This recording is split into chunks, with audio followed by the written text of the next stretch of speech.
আসসালামু আলাইকুম। ওয়ালাইকুম আসসালাম। কেমন আছেন? হ্যাঁ, খুব ভালো। আপনার পরিচয় কি? আপনার নাম কি? মোহাম্মদ ইউনুস শেখ। ইনুস শেখ। জি। তো এই ধানগুলা কি কতদিন আগে কাটে রাখছিলেন? এই ধান আজ 5 দিন আগে কাটা। আহ, তো এখন কি এই যে ধানগুলা বেঁধে বাড়ি নেবেন? হ্যাঁ, বেঁধে বাড়ি নিতে হবে। তো এই ধানগুলা কি, এই যে এই ধানের বীজটা মানে কোন জাতের ধান এটা? এটা হলো 75 ধান। 75 ধান। 75 এটা কি অফিসের বীজ নাকি? অফিসের বীজ। তো এই বছর ধান কেমন হয়েছে? ধান পানি হয়ে গেছে, মোটামুটি হয়েছে। মোটামুটি না? তো এই জমিতে কি পানি আসছিল নাকি, বর্ষার পানি? পানি হয়েছিল গিরের উপরে। গিরের উপরে এই ধানগুলো লাগানোর পরে কি তো মানে পানির নিচে তলায় গেছিল নাকি? নিচে পড়ে না, একটু জায়গা ছিল। হ্যাঁ। তো এখানে কত শতাংশ জমিতে ধান লাগাইছেন আপনি? এখানে জমি আছে 60%। 60%। এই 60% জমিতে কি আপনি ধান লাগাইছিলেন? জি। তো ভিউয়ার্স দেখতে পাচ্ছেন।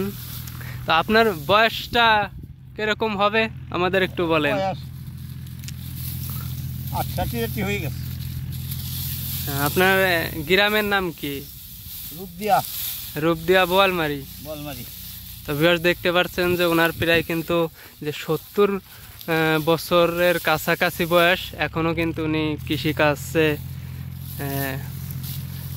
কতটা শ্রম দিতেছে দেখতে পাচ্ছেন যে কৃষিকাজে কিন্তু আপনি কি মানে কত বছর ধরে এই কৃষি কাজের সাথে আছেন? ছোটকালেতেই, তার মধ্যে ছোটবেলা থেকে এই কৃষিকাজের সাথে আছেন? তার মধ্যে কিছুদিন চাকরি বাকরি করছি। হ্যাঁ। তো এই বছর কি পেঁয়াজ লাগাবেন না? পেঁয়াজ লাগাবো। কত পাখি লাগানোর ইচ্ছা আছে? পাইপ আছে। তো দানার বীজ কি ফেলছেন? দানা দিয়েছেন? দানা দিছি। কত কেজি দিয়েছেন?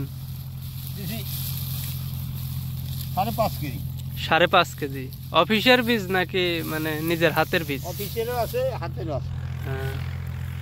তো ভিউয়ার দেখতে পাচ্ছেন যে ওনার বয়স প্রায় 70, এখনও কিন্তু উনি সেই 18 বছর যুবকের মতো মাঠে শ্রম দিতেছে।